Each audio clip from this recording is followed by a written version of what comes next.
Ya, assalamualaikum warahmatullahi wabarakatuh. Kembali lagi untuk hari ini ya, kita masih di Jalan William Iskandar nomor 45 in Euphoria Kopiku Kisaran. Dan tentunya untuk hari ini kita kembali di program acara yang paling seru, apalagi kalau bukan BIS Belajar itu seru. Yes. Dan tentunya bersama saya Niko Kui yang sudah bersama juga dengan 3 orang yang sangat luar biasa ya. Di sana ada Pak Julham. Yes. Ya, apa kabar Pak? Alhamdulillah baik. Alhamdulillah baik. Yang kedua ada Ibu Khalifah. Alhamdulillah baik. Dan ketiga ada Ibu Kartika. Baik. Apa kabar Bu? Baik sekali. Baik sekali. Ya, kayaknya hari ini kita kompakan ya. Iya. Batik-batik ya. Ini memperingati Hari Batik Asahan sebenarnya. Iya kan? Iya dong. Ada ya. Hari ini kita. Jadi seperti biasa ya, kalau kita sudah berada di BIS Belajar itu seru, berarti kita akan mengulas ya untuk supaya belajar itu tambah seru ya. Yes. Ya Pak Bu ya. Benar. Iya. Jadi untuk hari ini kita sudah masuk di sesi yang ketiga, nggak terasa ya. Jadi sesi kedua, sesi pertama sudah kita lewatin, sesi kedua sudah, dan sekarang kita berada di sesi ketiga ya. Jadi untuk melanjutkan untuk perbincangan yang sudah kita lakukan di sesi 1 dan sesi 2 ya, ini kita masuk di tema untuk budaya positif. Ya. Ya, budaya positif ya, dari guru penggerak dan juga fasilitator, benar ya? Iya. Bagian dari guru penggerak. Bagian dari guru penggerak. Oke, jadi kita mau membahas nih untuk yang pertama ya. Jadi kita mau tahu dulu untuk budaya positif. Ya kan, ini kita mau ngulas untuk pertanyaan, yaitu apa sih yang dimaksud dengan keyakinan kelas. Jadi kita mau berbicara tentang keyakinan kelas dulu untuk yang pertama ya. Boleh silakan untuk Pak Julham mungkin yang akan menjelaskan keyakinan kelas ini seperti apa sih? Baiklah, keyakinan kelas itu adalah suatu kegiatan yang dilaksanakan secara sadar oleh para guru dan para siswa di dalam kelas tersebut gitu. Secara sadar. Okay. Kemudian keyakinan kelas itu timbul setelah adanya kesepakatan kelas. Jadi awal keyakinan kelas itu adalah kesepakatan kelas.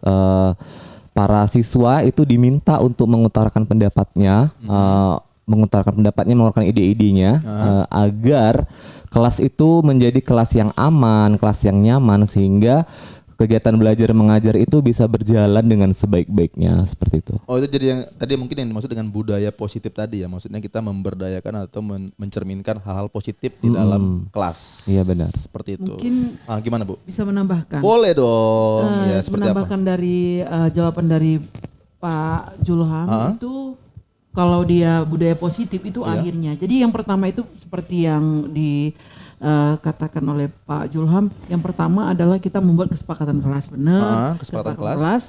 Kesepakatan kelas itu nanti akan menjadi keyakinan kelas. Setelah menjadi keyakinan kelas, itulah nanti yang kita budayakan menjadi budaya positif, seperti itu. Jadi tahapannya sebelum ada keyakinan kelas, kita buat kesepakatan dulu, Bang Niko. Iya, kesepakatan. Iya, misalnya dalam satu kelas, kita mau hari ini mau kita buat apa kelas ini? Mau model seperti apa? Bu, kami itu di kelas, kami itu mau belajar supaya kami itu tidak ribut misalnya. Misalnya kalau mau ke toilet harus permisi. Itu seperti kesepakatan kelas. Seperti itu. Bu, misalnya Bu, kami mau kalau belajar itu kalau ya ada yang salah, kami itu misalnya dibuat seperti di depan kami belajar lagi di depan. Nah, seperti itulah. Ibaratnya anak-anak murid itu membuat kesepakatan yang sesuai dengan pikiran mereka, seperti itu Pak Niko. Oh, jadi ini untuk kesepakatan berarti ya. Kesepakatan itu dibuat oleh gurunya atau memang dari kesepakatan yang dibuat oleh murid kepada guru? Enggak, Oh, kita tidak. menerima bersama, baru nanti kita buat kesepakatan kelas itu nanti jadi keyakinan kelas. Jadi kalau nanti mereka itu membuat kesalahan atau misalnya kita tadi udah sepakat ya kalau mau ke toilet harus permisi, jadi kalau nggak permisi itu nggak boleh seperti itu. Nah, kesepakatan kelas kita kan ada. Iya. Masa anak-anak yang udah berjanji itu kesepakatan kelasnya diingkari sendiri, kan nggak gitu. boleh, Iya, kan iya, seperti iya. itu. Oke. Jadi kesadaran diri mereka sendiri Dapat, timbul dapat. seperti itu. Oke, baik. Berarti kan ini kayak apa namanya memberikan ini ya, maksudnya kita membuat sebuah kesepakatan Iya. kepada anak-anak murid Iya. yang dimana mereka apabila melanggar itu akan ada sanksi lah. seperti Enggak, itu. bukan sanksi. Jadi Artinya kita menumbuhkan kesadaran di hati anak didik tersebut sendiri seperti itu. Oh iya. Iya, iya. Cuman kan gini, maksudnya kalau misalnya dia kayak menaati, maksudnya betul lah katakan peraturan pertama itu masuk kelas tidak boleh terlambat, Iya. kan? Kalau terlambat itu akan ada ininya kan gitu kan. Pasti kan ada hukumannya juga kan ya. Itulah Gimana? Bu Khalifah boleh Bu Itulah. menambahkan? asiknya di guru Jadi kan penggerak ini. istilahnya kalau melanggar Asiknya tuh di ada hukuman, tapi kalau untuk yang menaati mungkin ada penghargaan mungkin. Enggak, silakan. Gimana? Bu. Oke, gini ya. Gimana Bu? Di sini akan saya tambahkan bahwa budaya positif itu kan ini berbicara tentang nilai ya. Nilai-nilai budaya yang dibiasakan kepada siswa. Nah, tadi saya tambahkan dulu. Nah, itu untuk kesepakatan itu kan merupakan kesepakatan antara guru dan siswa. Yang sudah dibuat ya, mungkin ditempel di dinding. Ya. Oke. Ketika mereka melakukan kesalahan, melanggar kesepakatan yang sudah dibuat itu, nah di sini sebagai seorang guru posisinya ini banyak di sini. Ya. Ada sebagai penghukum, Ya. ada sebagai teman, Ya. ada sebagai manajer. Ya. Nah jadi tergantung kebutuhannya ini apa gitu. Oh itu yang tadi 3 itu tadi di dalam tubuh satu orang, di dalam diri satu orang, atau memang manajernya ini yang untuk pemberian hukuman ini ada Guru Enggak. satu guru orang. bisa berposisi itu. gitu 5 ya. posisi kontrol.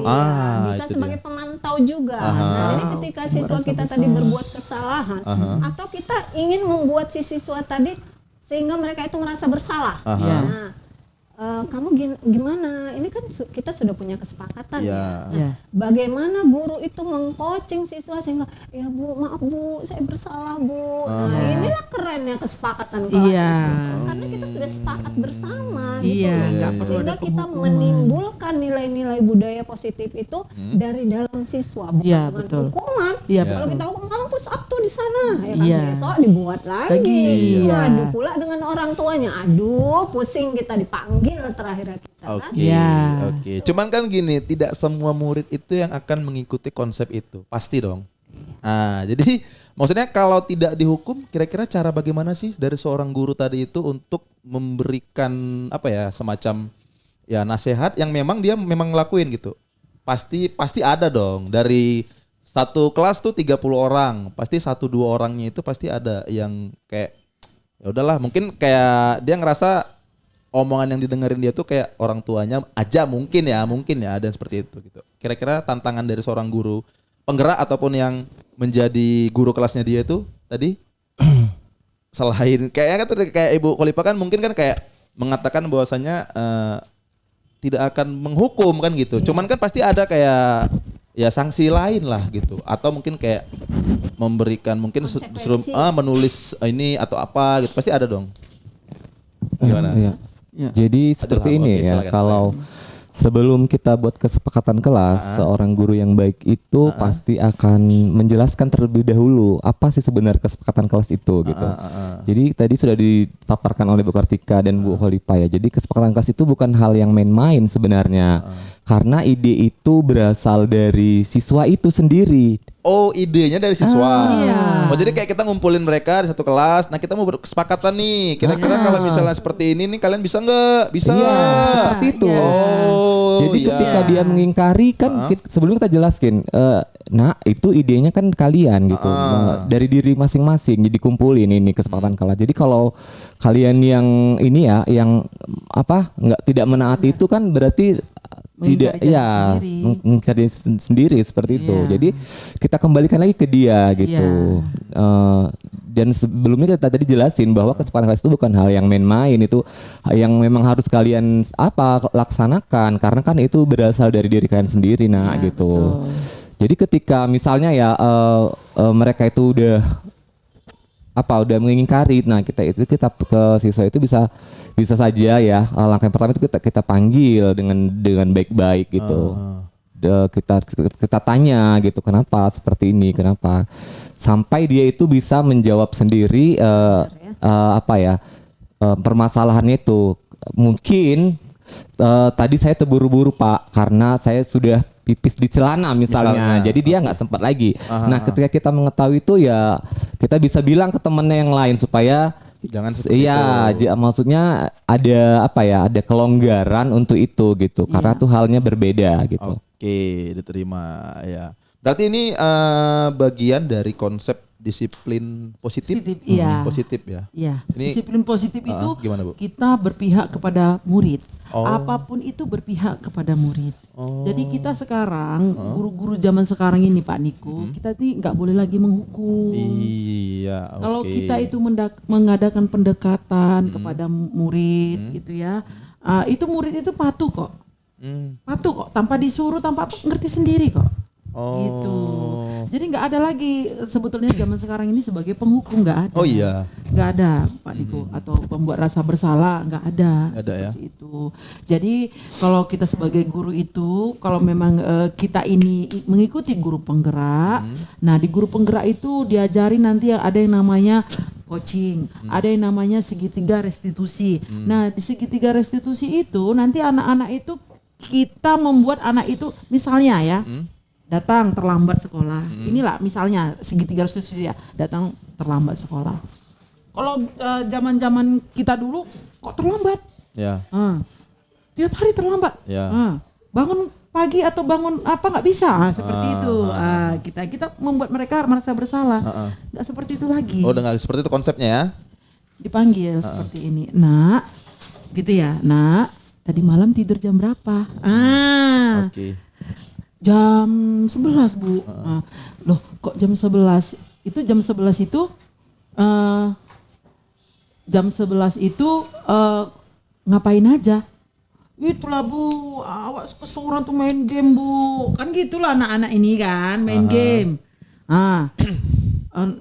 Itu kan. Terus di anak-anak itu bilang gini, oke, kalau main game kira-kira bisa nggak main gamenya itu sampai batas jam 9 aja biar tidurnya nggak terlambat. Nanti lah Bu, saya mencoba Bu. Seperti itu. Jadi kita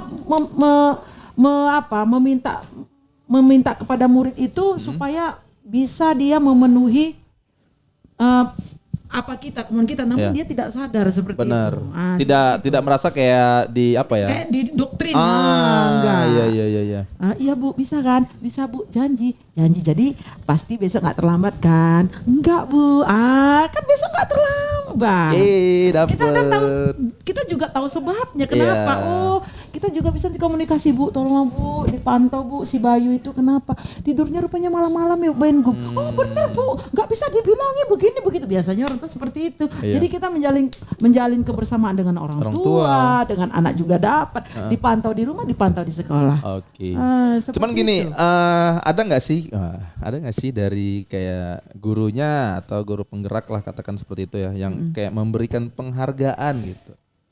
Jadi kayak ini murid ini patuh banget, ini kayaknya udah memang ini banget gitu. Kayak ada semacam penghargaan yang seperti apa sih gitu, supaya memang tetap kayak murid itu selalu tetap mengindahkan kayak kesepakatan kelas tadi itu.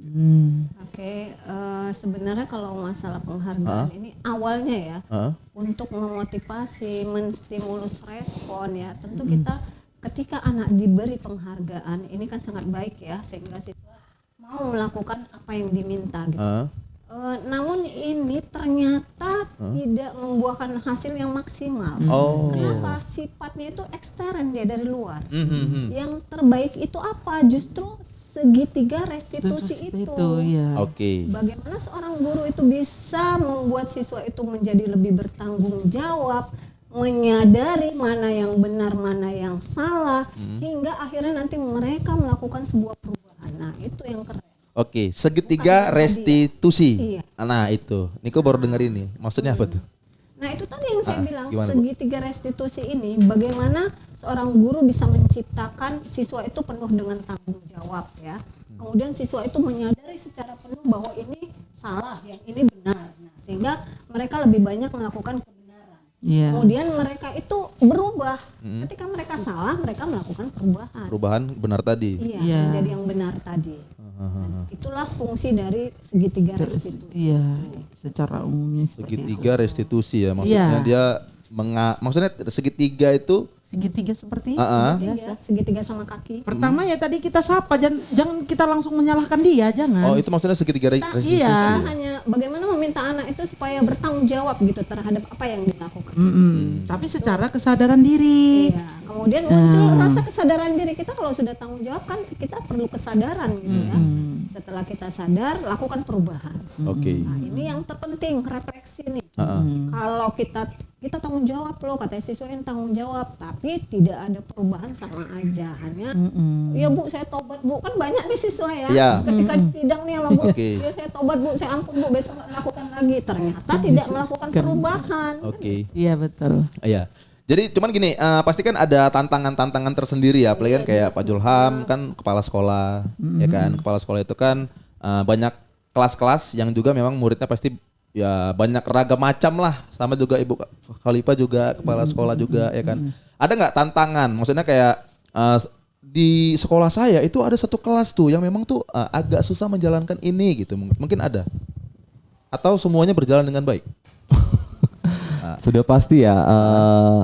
Setiap ada udah ada pasangannya. Allah tuh nyiptain segala sesuatu itu ada pasangannya kan, yang baik dengan yang buruk gitu ya kan. Okay. Nah jadi sebagai kepala sekolah kapasitas saya itu meminimalisir gimana sih supaya yang buruk itu bisa lebih ini gitu ya, lebih menonjol yang baiknya gitu ya. Nah jadi kalau seperti itu ya, itu memang ada itu.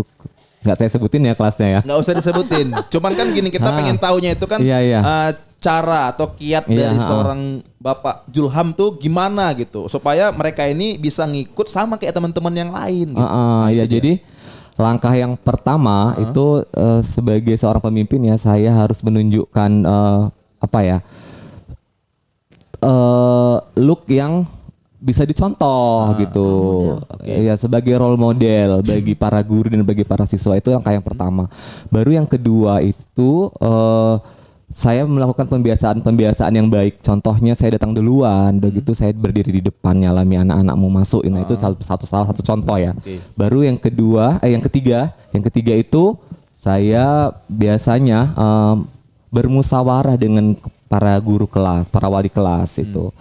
Nah kalau kami di sekolah itu mengadakan itu dia sebulan 2 kali. Jadi kumpul guru-guru itu masing-masing kelas itu ngutarain apa namanya permasalahan yang mereka unek-unek lah. Iya benar. Jadi mereka utarain, kemudian setelah itu kami sendiri gimana sih pemecahan masalahnya, gimana mungkin ada kelas lain yang mengalami hal yang sama bisa dicontoh atau bisa ditiru gitu ya. Nah jadi dengan hal-hal yang seperti itu bisa, saya yakin ya, karena itu pun sudah kami terapkan, itu bisa untuk meminimalisir itu gitu. Yang pasti itu harus ada rasa saling keterikatan ya, kolaborasi itu antara siswa dengan guru dan kepala sekolah dan seluruh warga sekolah gitu. Kalau mereka kalau sudah itu dilaksanakan, saya yakin ya, selain masih ada sih poin-poin lain yang lainnya lagi gitu. Di luar konteks ini ya, seperti kepemimpinan murid itu nanti itu lain lagi. Beda lagi ya. Iya. Memang luar biasa sekali ilmu yang didapatkan di program guru penggerak ini. Dan tidak ada di tempat lain. Iya. Seperti tidak ada di tempat lain, tapi kan memang ibu-ibu dan bapak-bapak ini nanti yang akan ke tempat lain itu. Iya. Kan? Udah keliling. Nah itu nggak akan ada yang lain ya, cuma di sini kan. Iya. Itu dia. Nah itulah tujuan kita berada di BIS. Iya benar. Nah cuman gini, ini ada janji nih kemarin, cuman nggak tepatin ya, nggak belum dibawa nih. Alat peraga masih kan nggak? Kemarin itu ada buat PR kan ya. Iya. Bu, Pak, biasanya kalau menjalani program ini tuh ada alat peraga nggak? Ada.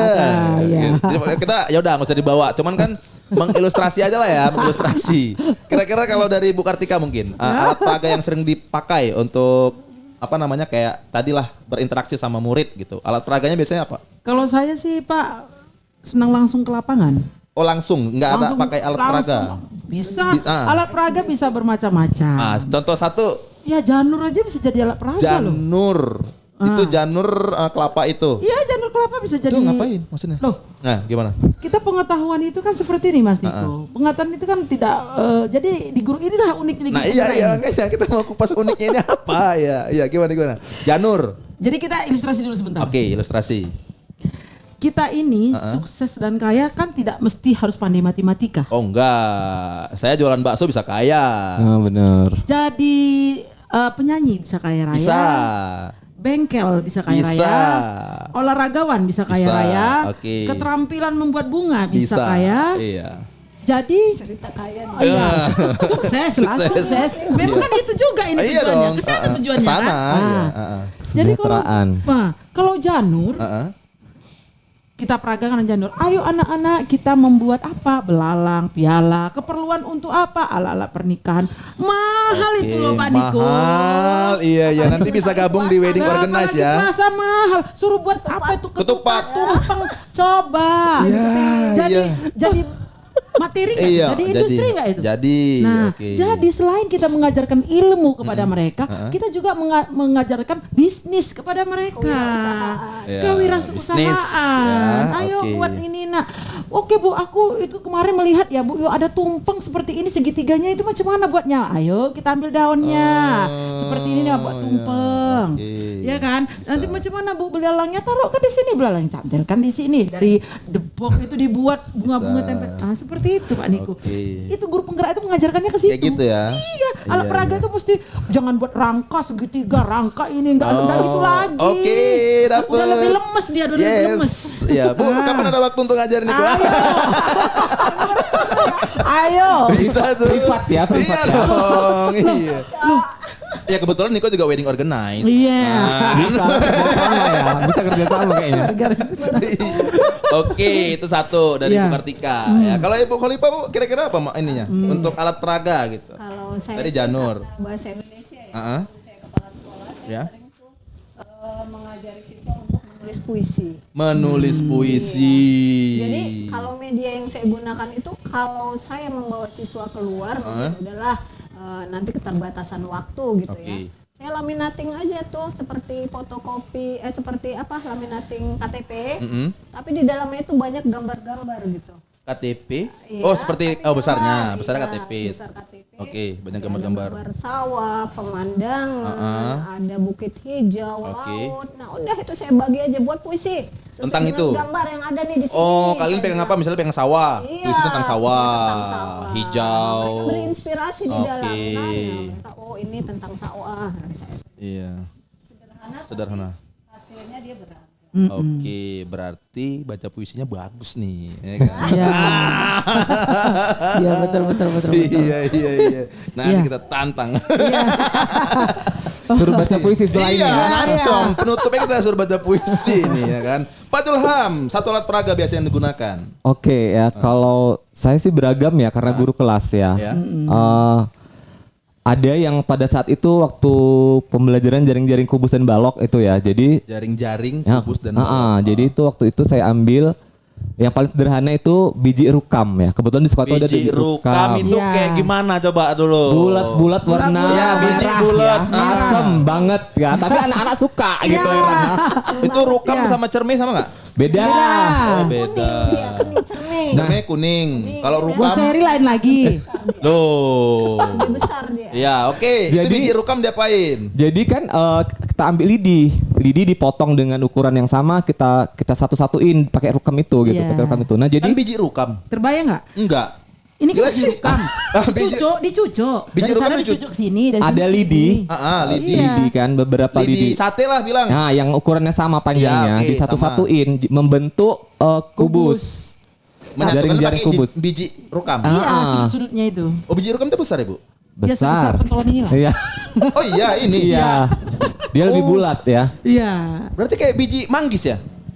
Iya. Oh, biar cepet iya aja ya. Oh iya, oke terus lanjut. Jadi itu, jadi mereka buat alat peraga itu nggak mesti harus yang keren, yang Iya. harus intinya siswa itu bisa memahami Oke. konteks yang kita sampaikan. Dan ada satu lagi Mas Niko yang paling alhamdulillah waktu itu saya tahun berapa ya kejadiannya 2019 itu saya waktu itu ikut waktu itu masih ada P4TK Matematika namanya. Sekarang kan P4TK itu udah nggak ada ya, diganti BBGP. Nah itu saya gara-gara itu menang dan saya dipanggil ke Jogja. Amin. Itu alat peraganya biji rukam? Bukan. Oh bukan. Matematika ya, matematika juga itu matematika dan penjas saya kombinasi menghitung kecepatan. Jadi menghitung kecepatan. Iya, menghitung kecepatan. Jadi anak-anak suruh lari suruh hitung sendiri. Loh, Apanya? mereka lari ngitung bukan, sendiri. maksudnya temen yang hitungkan. teman yang ngitungin. Iya. Berapa ininya, kecepatannya berapa, baru jarak tempuhnya berapa. Nah, mereka menghitung waktunya nanti bener nggak gitu. Jadi memang kontekstual. Kontekstual yang dilakukan itu yang seputaran mereka, nggak usah jauh-jauh ke sana kemari. Yang seputaran mereka aja gitu yang diangkat. Dan dengan hal-hal yang demikian anak-anak bisa lebih lebih mengingat. Nah, mengingat ke depan bisa tetap digunakannya seperti itu. Berarti secara tidak langsung Pak Julham adalah guru matematika ya? Iya. Enggak sih, kalau guru SD basicnya semua ya. Semua. Oh semua Pak? Kalau guru SD itu MSI, Master Semua Ilmu. Master semua ilmu. Tapi ya? jujur, yang bertiga di sini suka matematika semua. Oh iya. Ya. Ini Ibu Kolipah matematika juga? Bahasa Bahasa Indonesia. matematika suka ini sama Pak Julham. Iya, bahasa Indonesia nggak mau berubah loh, Bu Kolipah. Iya. Oke. Ya udah, jadi nanti kita akan melanjutkan kembali karena kan ini tadi temanya budaya positif. Ya, kita akan mencari tahu apa sih apa itu budaya positif. Nah, tunggu kita tahan dulu ya. Oke. Dan setelah ini kita akan break dulu. Jadi untuk semuanya tetap di sini di BIS Belajar itu seru. Yes.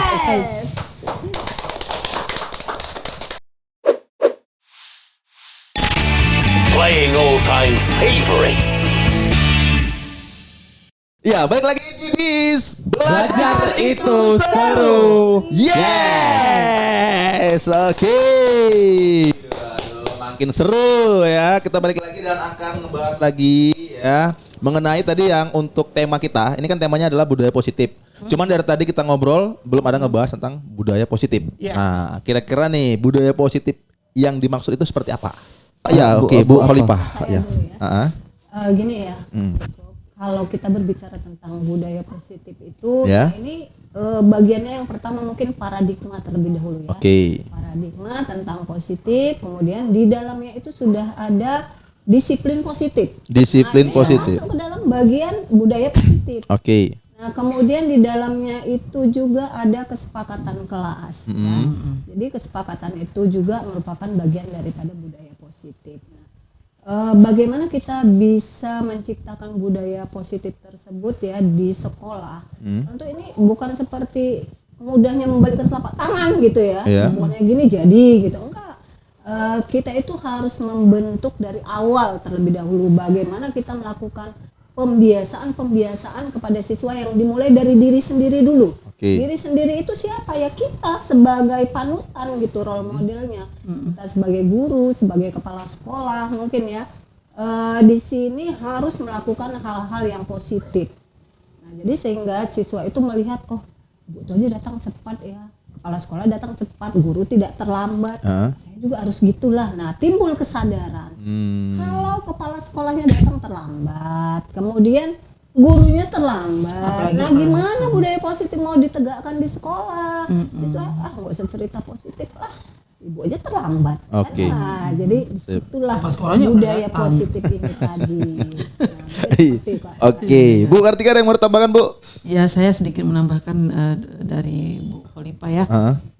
Jadi kan sebagai guru itu kita memegang 5 posisi kontrol tadi. 5 posisi kontrol, Sebagai pembuat rasa bersalah, sebagai pemantau, penghukum, teman, dan manajer. Seperti itu. Nah, di antara kelimanya itu kita itu sekarang sebagai penghukum itu udah nggak boleh lagi. Udah nggak boleh. Menghukum anak ya. Lalu pembuat rasa bersalah. Nanti kalau takutnya apabila kita membuat anak-anak itu bersalah, takutnya nanti jadi minder ya, kurang rasa percaya diri dia, kan gitu. Lalu ada sebagai teman, nah teman ini pun boleh gitu ya. Kalau teman nanti ya hanya sebatas teman, artinya kita nanti mengarahkan dia agak kesulitan seperti itu. Lalu sebagai pemantau, pemantau ini kita membiarkan, tapi seperti kita bermain layangan, kita pegang juga benangnya, ulur tarik seperti itu. Tapi yang paling bagus itu apabila kita di posisi manajer. Oke. Berarti bukan kita itu berarti sebagai manajer dari dia, Bukan. kau harus tunduk kepada kita. Bukan. Tidak. Namanya manajer itu memanage. Oke. Ya kan? Artinya memanage itu kita anak-anak itu bisa kita sebetulnya kita atur, namun dia tidak merasa diatur seperti itu. Timbul karena kesadaran dia sendiri seperti itu, Pak Niko. Sebetulnya zaman sekarang ini ya Pak Niko, jadi guru itu sangat menyenangkan apabila kita betul-betul sudah di kelas itu bisa kita pegang. Oke. Belajar itu seperti bermain. Bermain ya. Iya, belajar itu seperti bermain. Dan jangan pernah memberikan tekanan-tekanan kepada murid, kepada anak didik yang membuat mereka itu tidak bisa berpikir, mengeluarkan imajinasi, mengeluarkan kalau anak-anak itu kan tinggi gitu ya, tingkat berpikirnya tinggi. Nah, ini yang harus dijelaskan juga. Bapak Ibu, kita ini sekarang yang lahir umur 40-an itu adalah generasi X. Ya. Di bawahnya lagi di tahun 80-an itu generasi Z. Y. Nah, sekarang ini kami ini sekarang mengajar di generasi Y. Jadi ada rentang generasi antara X dengan Y, yaitu Z. Nah, kalau dulu Bapak Ibu mengajar secara konvensional, ya, anak-anak buka buku, ditulis, didengarkan, baca, diterangkan sebentar, habis itu kerjakan. Sekarang nggak boleh seperti itu.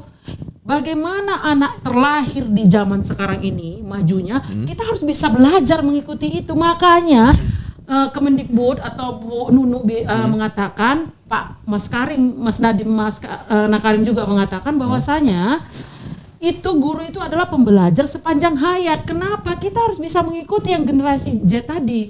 Mereka main handphone itu laju loh Pak Niko. Iya. Lebih maju dari kita. Oh iya. Jadi kalau kita nggak bisa mengikuti perkembangan mereka, kita ketinggalan. Iya. Jadi kita nanti sebagai guru bisa dibodohi malahan. Malahan ya. Mereka lebih pintar ya. Masa guru lebih pintar muridnya? Nanti kalau kita memberikan belajar, udah tahu Bu. Belajarnya gitu-gitu aja, bosan. Jadi kita harus lebih interaktif sama murid. Itu harus bisa dari guru loh Pak Niko. Seperti yang istilah Bu Nunu bilang, katanya gini, sebagai guru itu jangan kita itu tidak mau belajar. Bu Ice juga seperti itu.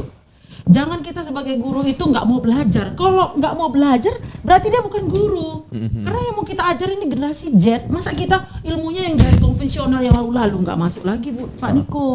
Seperti itu Bapak Ibu. Jadi kita ya harus mengikuti perkembangan zaman. Jadi sesungguhnya itu sesuai juga dengan filosofi Ki Hajar Dewantara. Mengajar anak sesuai dengan bakat minat dan kodrat alam dan kodrat zaman. Kodrat alam apa? Kodrat alam itu di mana tempat tinggal dia, kultur budaya dia, jangan ditinggalkan, ketimuran. Kodrat zaman cuma teknologi, globalisasi. Ikuti globalisasi, ikuti teknologi, tapi jangan lupa kau berasal dari Indonesia loh, ketimuran. Jangan ikut-ikut budaya luar, budaya jangan ditiru, teknologi boleh. Jangan di sana nanti terbuka pakaian kita ikut-ikut di sini. Jangan seperti itu lagi Pak Niko. Jadi kita ini harus mengikuti perkembangan zaman sebetulnya seorang guru itu. Itu, luar biasa ya. Panjang kali lebar, pandangan luas ya. Kak Niko ya, sorry. Saking apanya ya. Terlalu semangat ya, menggebu-gebu. Agak terlalu emosional seperti itu. Cuman yang menarik adalah tadi Bu Kartika mengatakan belajar itu seperti bermain.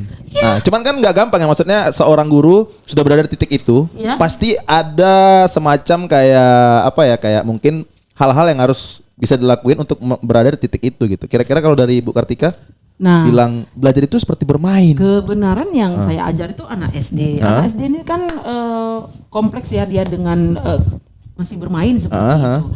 Nah, sebetulnya mudah loh. Kalau kita itu udah di titik seperti itu, justru kita mengajar itu jadi refresh. Yang capek-capek di luar jadi refresh. Jawaban-jawaban mereka kita bertanya, mereka tuh lugu. Misalnya, pernah saya bertanya ya kan, anak-anak, siapakah raja dari Thailand. Nah, seperti itu. Misalnya rajanya itu ini begitu ya. Dijawab orang itu, "Ini Bu, Hasanuddin Bu, ini Bu." Ada yang menjawab, "Asep Bu." Asep. Ya kita nggak boleh salahkan, kita tertawa gitu. Asep. Beli Asep Bu. Iya. Nah, jadi kita tertawa seperti itu. Jadi salah nanti baru kita terangkan. Boleh Bapak Ibu bermain HP ya di kelas tuh boleh, tapi untuk pengetahuan misalnya seperti tadi ya, kita nggak tahu nih Raja Thailand ya, dan sebenarnya apakah masih sinkron dengan yang di buku seperti itu. Oh kita carilah, kita googling ya. Oh udah ganti rupanya. Jawabannya ini nak boleh, tapi jangan buat HP untuk medsos, jualan itu jualan ini, anak ini nggak boleh. Atau dia gunakan HP untuk kreator digital pembelajaran di kelas boleh. Oke. Tapi jangan dipakai Kak Niko ya untuk ini. Boleh. Namanya? Sesuatu buka medsos ini. Ya untuk terlalu ngegame, mungkin yang kayak sosial media yang berlebihan juga ya. Iya. Boleh sebetulnya, nggak dilarang. Oke. Tapi sepanjang itu untuk pendidikan yang berpihak kepada murid. Oke, silahkan. Gitu. Memang udah zamannya seperti itu kok. Emang. Iya kan? Ya udah. Iya. Udah zaman digital. Cuman iya tadi kayak yang Bu Kartika mengatakan ya bahwasanya kalau kayak pertanyaan-pertanyaan gitu kan. Jadi sedikit teringat aja masalah bahasa Indonesia. Niko pernah kemarin tuh maksudnya buat konten. Nah konten ini tentang peribahasa. Nah ternyata banyak anak-anak Indonesia khususnya di Asahan itu tidak mengerti atau tidak tahu peribahasa. Jadi saya pernah menanyakan, ada gula, ada semut, garam jawabannya Bu. Itu betul. Iya, ada gula, ada garam. Karena dilihatnya di dapur bersandingan antara gula dan garam. Nah itu, saya sinonim dengan apa ini? Antonim. Saya kaget. Bener juga. Ada gula, ada garam. Dan pede banget dia bilang garam. Berarti lah, ini peribahasanya dia apa nggak pernah belajar ya? Gitu Bu. Jadi gimana? Karena kan tadi maksudnya tadi nyambungin tadi itu belajar itu seperti bermain. Nah takutnya terlalu bermain juga lupa belajar. Nah itu maksudnya konsepnya. Nah itu cara ngontrol gimana? Pak Jelham silakan. Oke ya. Kalau di kelas itu ada namanya game based learning. Based learning. Pembelajaran berbasis game. Oke. Gimana tuh? Nah jadi sebagai seorang guru seperti dipaparkan oleh tadi Bu Kholipah, Bu Kartika ya. Jadi itu benar ya. Jadi anak-anak itu akan lebih tertarik. Namanya juga anak-anak ya. Akan lebih tertarik ketika ada permainan seperti itu. Sebagai seorang guru yang baik tentunya harus bisa mengcover itu gitu. Nah kalau game based learning itu biasanya ya secara umum itu akan terkait dengan teknologi. Nah, guru yang posisinya sebagai digital imigran. Nah, jadi ada dua posisi nih sekarang. Ada digital native dan digital imigran. Digital native itu adalah anak-anak kita sekarang, anak-anak yang lahir dengan dunia digital yang udah serba wah. Begitu lahir, fotonya udah nyebar kemana-mana. Itu digital native namanya ya. Sedangkan kalau guru itu namanya digital imigran. Iya, pendatang. Artinya tadi dari generasi X, dari generasi Y datang ke generasi Z. Nah, seperti itu. Jadi guru itu seperti dipaparkan tadi Bu Kartika itu benar harus menguasai itu. Nah, jadi pemerintah juga sudah memfasilitasi itu untuk game based learning. Salah satunya itu ada ada EduCandy, kemudian ada apa namanya? Kalau kita yang kertas warna-warni itu origami. Bukan yang digitalnya lupa namanya nyebutinnya. Ya sekali lagi ya apa? Lupa kami. Pokoknya itu sudah ada difasilitasi oleh pemerintah untuk itu. Iya. Sticky note. Nah, itu jadi bisa kita gunakan gitu untuk nanti kita tampilkan di sini menarik mereka supaya belajarnya jadi lebih tertarik. Nah, setelah itu mereka juga bisa terlibat langsung seperti tadi kata. Seperti tadi menyusun kata apa segala macam itu udah bisa dilaksanakan secara digital. Iya, Jamboard ya. Jamboard tadi itu. Itu banyak sih aplikasinya saya sampai lupa. Padlet, ada banyak banget. Itu apa? Itu media secara online. Secara online. Permainan juga. Iya, itu game based learning sebenarnya. Bagian dari game based learning itu. Jadi kalau itu dimainin itu satu orang satu aplikasinya atau bisa meramai semua siswa. Oh, pakai laptop. Iya. Oh. Kalau kita bertanya misalnya apakah yang dimaksud dengan budaya positif, jawab Bapak Ibu, ya dijawab semua itu. Masukkan seperti itu. Tapi kalau di aslinya pakai sticky note. Jadi udah luar biasa sekali sebenarnya yang udah dikasih oleh Kemendikbud untuk para guru gitu. Tinggal gurunya sendirinya ya. Dan itu gratis ya, ya Pak Zulham gratis. ya? Sudah ada di akun kita. Ada di akun kita, gratis itu. Gratis untuk Papan online. Pembelajaran kita untuk siswanya ya. Iya. Oke. Yes. Jadi seperti itu Kak Niko. Oke, baik. Pembelajarannya udah menyenangkan ya. Menyenangkan ya. Menyenangkan. Iya. Jadi nggak takut lupa terus keasikan bermain juga ya. Iya. Enggak ya. Mainnya dapet, ilmunya juga dapet. Dapat. Oke. Tapi kayaknya masukan dari Niko yang tadi Bu, belajar peribahasa juga tuh di sekolah tuh. Iya beneran ini beneran. Nanti kalau mau gula, lihat ada garam ya? Iya. Nanti kalau mau lihat videonya ada videonya. Lihat di YouTube. Ada videonya ada. Niko tanya tuh. Ada gula, ada garam. Hah? Ada gubrak. Iya. Iya Kak ya. Itu lebih lumayan. Gimana? Lebih lumayan. Enggak Daripada ada kopi ya. Pak Niko. Iya gimana Bu? Pak Niko gini. Iya gimana? Sebenarnya itu nggak salah sih. Enggak salah. Tergantung dari sudut pandang Konteksnya mana. apa? Iya benar. Kalau dia dari sudut pandang antonim sinonim benar. Benar ya. Antonim itu Benar. lawan katanya gula ya garam benar. Mungkin dia Manis memandang- pahit atau asin sih? Kalau Manis manis- kan pahit harusnya. Iya. Kopi dong. Gini. Orang bahasa nih ngomongnya orang bahasa. Iya ini gimana? Orang yang ahli bahasa nih, ha. Gini konteksnya. Nah, gimana? Oh iya boleh. Bangsa itu memiliki pemahaman yang berbeda ketika konteks bahasanya berbeda ya. Kalau dulu anak-anak belajar, ini apa namanya? Apa yang tinggi tuh kalau belajar kan anak-anak Monas nih tingginya sekian. Oke. Kalau lihat tingginya segitu berangan-angan.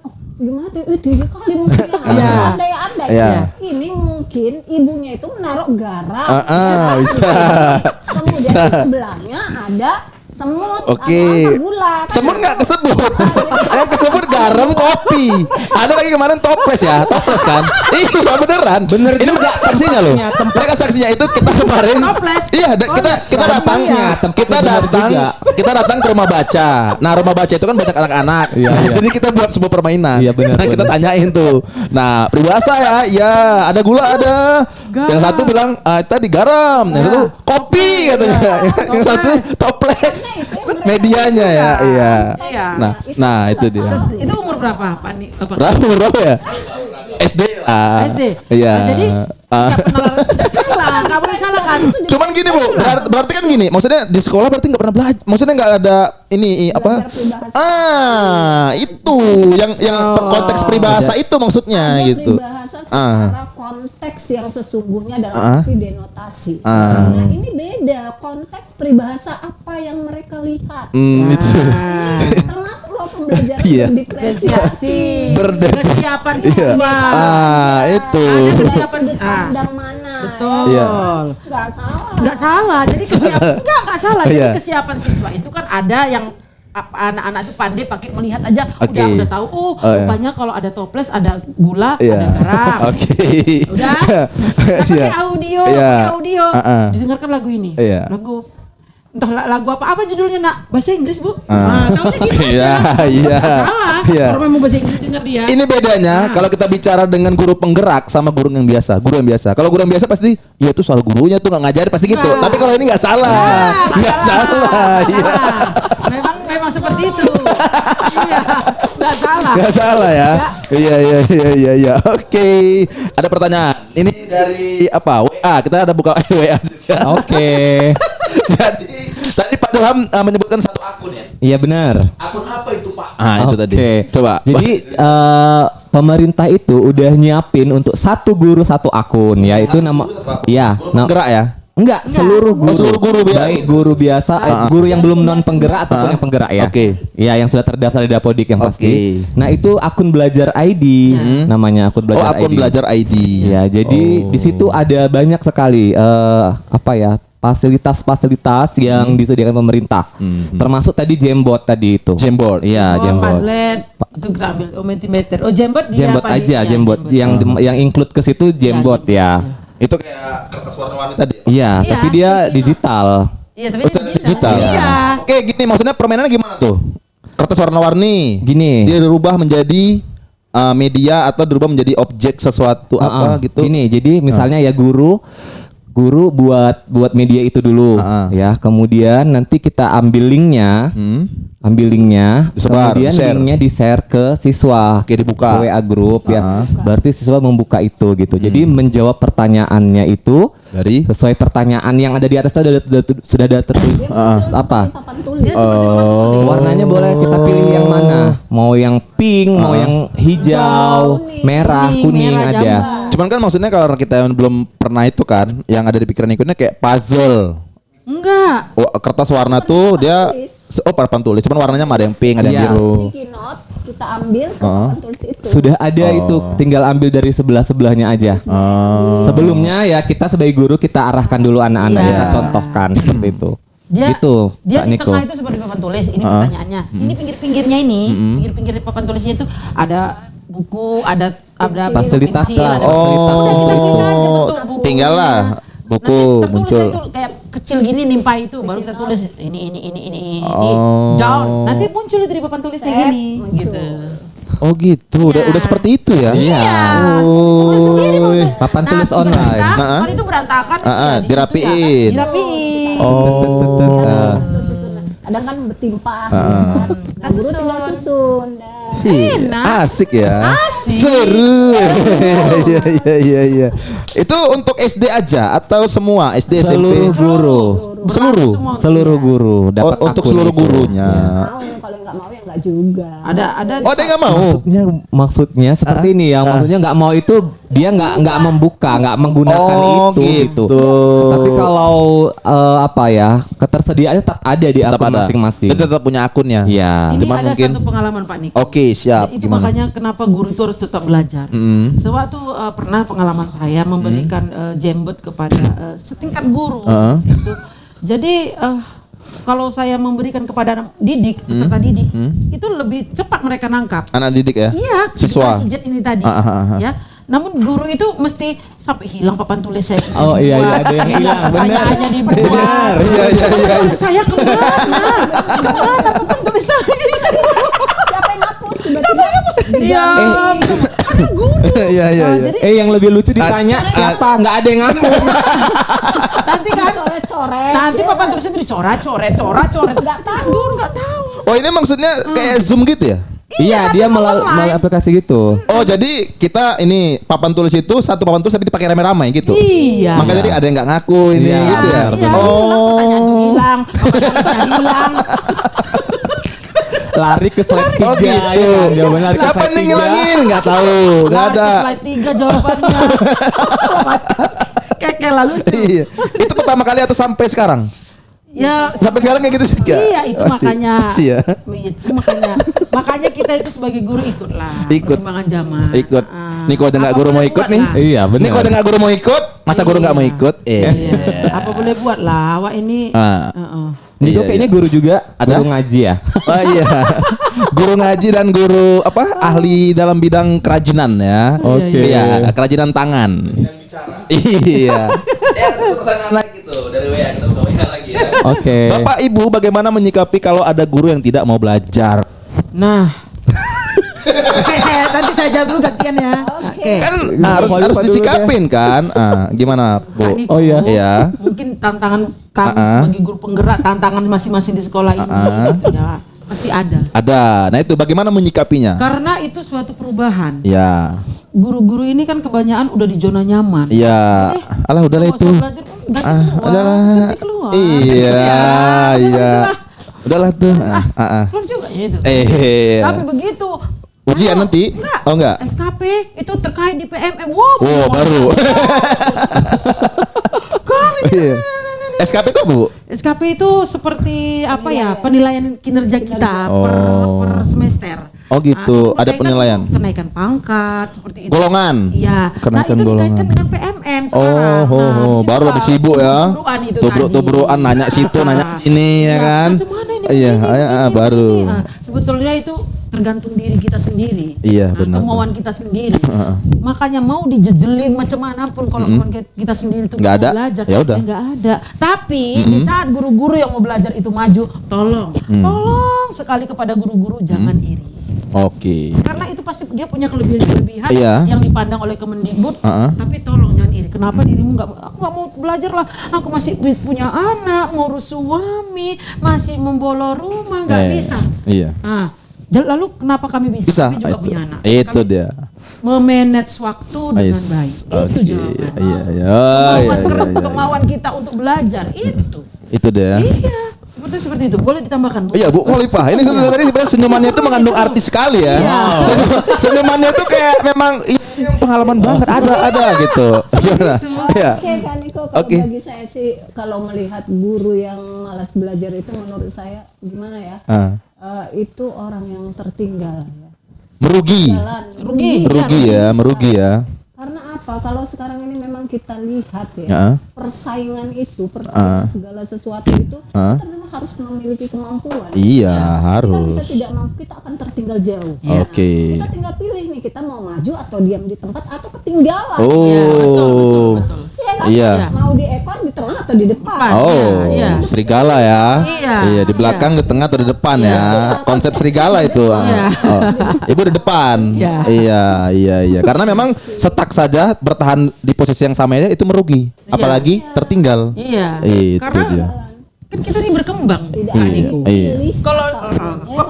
Kalau dia nggak ngikuti dia tertinggal tergilas dah. Iya, kecuali kita nggak nyiapkan media, kita nggak membantu informasi ataupun link. Ini semua dia udah diberikan ya, semua udah difasilitasi.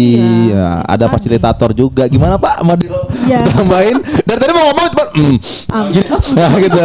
Boleh Pak. Silakan Pak Jelang gimana? Tadi apa? Menyikapi guru yang malas belajar. Oh, malas belajar ya. Guru yang tidak mau untuk ikut dalam digitalisasi gitu. Kalau untuk kepala sekolah ya, saya rasa punya wewenang yang lebih daripada guru ya. Iya. Karena kan kalau kepala sekolah itu apa ya, manajer ya. Manajer. Jadi ya udah panggil aja gurunya. Iya. Langsung ya. Langsung. Sebelumnya kita berikan ini dulu ya, treatment yang lain gitu. Ketika yang dia benar-benar malas ya kita lihat, langsung aja panggil berdua gitu. Kita coaching dia. Coaching apa itu yang membuat kamu apa dasarnya gitu ya. Sampai dia sendiri yang menemukan jawabannya itu apa. Atas kenapa dia sendiri malas ya, dia sendiri harus menemukan jawabannya. Sementara kawan-kawan yang lain itu belajar. Iya benar. Kecuali kawan-kawan yang lain itu juga tidak diberitahu untuk belajar. Iya, Nggak ada masalah Yang gitu ya. namanya belajar itu Tidak ada batas. tidak ada batas dan tidak ada yang enak kalau belajar itu. Iya. Sedangkan di Nabi aja bilang kalau kita itu nggak mau belajar adalah Menuntut yang ilmu. Enggak, ada yang ku dengar seperti ini. Seperti ini ya dari keyakinan kita kita. Tuhan itu lebih mencintai seorang Islam yang pandai daripada yang bodoh. Lebih mencintai seorang Muslim itu yang kaya daripada yang miskin. Artinya kita disuruh bekerja supaya kita kaya. Artinya kita disuruh belajar supaya pintar. kita pintar.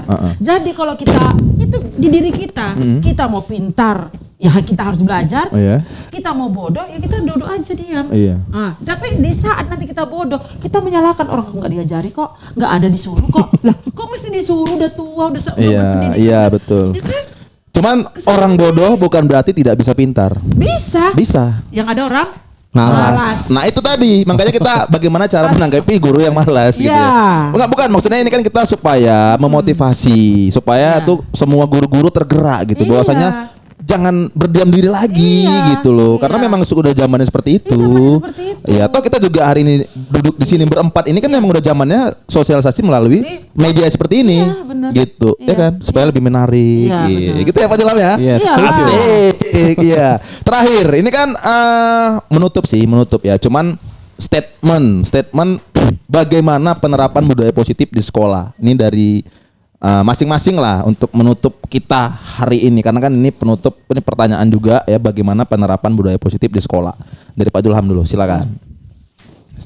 Budaya positif itu bisa terwujud apabila semua komponen dari warga sekolah ikut serta mensukseskannya. Jadi antara guru dengan kepala sekolah, murid dengan kepala sekolah, murid dengan guru itu harus ada ikatan yang kuat, berkolaborasi, mewujudkan yang namanya disiplin budaya positif tadi gitu. Dengan adanya itu, maka sekolah akan naik gitu ya, bisa melaksanakan perannya sebagai sekolah membimbing anak-anak menjadi orang-orang yang lebih baik dari sebelumnya, menjadi orang-orang yang memiliki keterampilan, memiliki skill yang luar biasa untuk kehidupan mereka nantinya. Oke, berarti budaya positif di sekolah bisa berjalan kalau ada warga sekolah ya. Iya, benar. Turut berpartisipasi. Yes. Oke, Ibu Khalifah, gimana?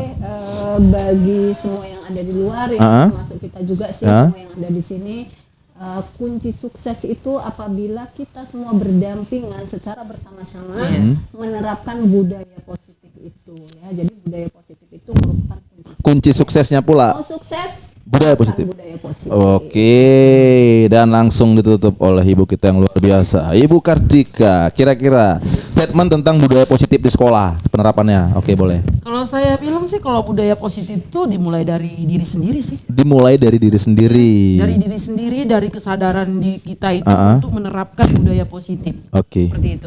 Kalau saya sebagai guru ya kita terapkan, kita budayakan dulu, kita contohkan dulu kepada murid. Oke. Baru nanti menyebar ke lingkungan sekolah. Seandainya lingkungan sekolah itu positif dan mau meniru, ya alhamdulillah. Namun kalau zaman sekarang ini kan gini Pak Niko, anggapannya sedikit. Jadi terkadang ada kepala sekolah, maaf izin, yang mau mengikuti perkembangan zaman. Ada. Mereka menerima. Oke. Tapi ada juga yang men-skat gitu. Oh. Nah, jadi ya makanya gini Pak Niko, tergantung lakukan aja dengan diri sendiri. Iya. Kita dengan Tuhan seperti itu. Karena kalau di posisi guru itu kadang kita berbuat yang lebih itu nanti dibilang sok pandai. Oke. Ya, sombong. Iya. Seperti itu. Ngadu lah jadi beradu jadi padahal nggak seperti itu. Kita udah sebagai guru penggerak udah mengikuti program guru penggerak tadi ya, itu yang kita terapkan, dianggap itu sesuatu yang berlebihan. Padahal enggak, untuk ya kepentingan sekolah dia juga gitu ya. Seharusnya seperti itu didukung untuk Oke. Bapak Ibu kepala sekolah, apabila ada gurunya yang ikut guru penggerak diberi izin, Diberi izin. ya. Oke. Disetujui karena itu demi kemajuan dari sekolah Itu sendiri. Oke, boleh kasih applause yang paling meriah dong. Iya.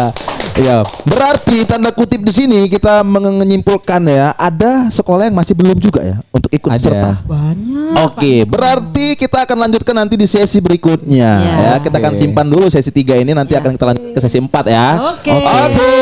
Nah, jadi untuk hari ini ya, karena memang waktu juga sudah sangat-sangat tidak mengizinkan, jadi kita harus undur diri dulu. Pokoknya untuk semuanya tetap ya ikuti ya perjalanan untuk guru penggerak yang karena banyak sekali ilmu-ilmu ya kan, atau juga pengetahuan-pengetahuan yang di-share seperti hari ini. Kita sudah share banyak sekali ilmu pengetahuan yang mungkin akan sangat bermanfaat terutama untuk guru-guru di sana ya. Oke, kalau begitu terima kasih Pak Julham. Oke, sama-sama. Terima kasih Bu Khalifah, terima kasih Bu Kartika ya. Pokoknya untuk semuanya harus terus ikutin BIS apa itu? Belajar itu seru. Yes. Assalamualaikum warahmatullahi wabarakatuh.